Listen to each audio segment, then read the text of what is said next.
If you are a leader, you need to figure out how to elicit and coordinate helpful, supportive behavior from the people you are leading, too. Arguably, that is what management is. Yet our reluctance to ask for help means we often don't get the support or the resources we need. Making matters worse, our intuitions about what should make others more likely to help are often dead wrong. Our fumbling, apologetic ways of asking for assistance generally make people far less likely to want to help. We hate imposing on people and then inadvertently make them feel imposed upon. There's an inherent paradox in asking someone for their help. While help freely and enthusiastically given makes the helper feel good, researchers have found that the emotional benefits of providing help to others disappear when people feel controlled, when they are instructed to help, when they believe that they should help, or when they feel they simply have no choice but to help. In other words, a sense of personal agency that you are helping because you want to is essential for reaping the psychological benefits of giving support. When you don't genuinely want to help, there's nothing in it for the helper except getting it over with as quickly and with as little effort as possible. And this simple fact, more than any other, is why I wanted to write this book. None of us can go it alone. We all need people to support us, do favors, pick up our slack, and go to bat for us. And people are much more likely to help us than we realize.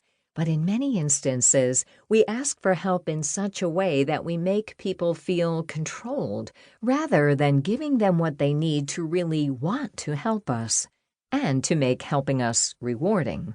Why shouldn't the people who help you get to walk away feeling better about themselves and better about the world?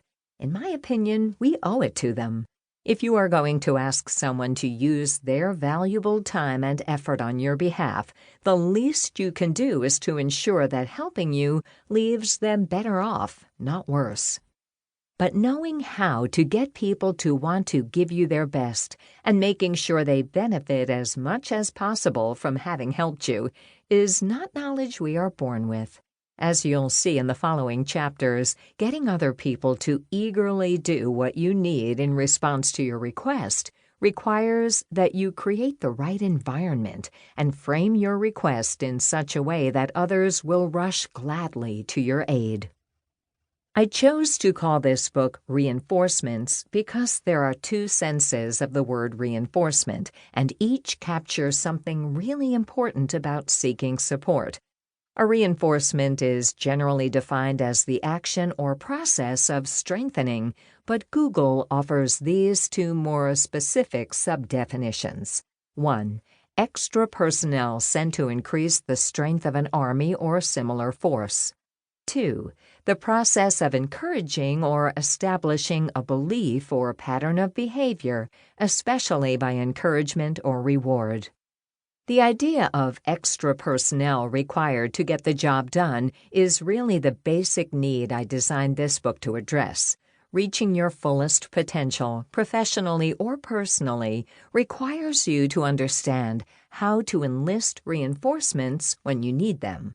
For many of us, when you need them is literally every day. The second notion of reinforcement as establishing a pattern of behavior is the more technical sense in which psychologists tend to use the term.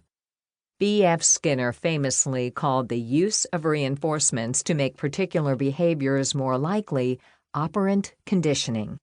And while human beings don't react exactly the same way as the rats and pigeons Skinner studied in his laboratory, the general principle of operant conditioning, that certain consequences or rewards can make us more likely to want to engage in a particular behavior, like helping another person in need, is spot on. This book is organized into 3 major chunks. Part 1 is a deep dive into why we generally hate asking for help. This is the first and major obstacle of seeking help, overcoming the almost universal dread of actually seeking it. You'll learn why our fear of asking for help is so misguided.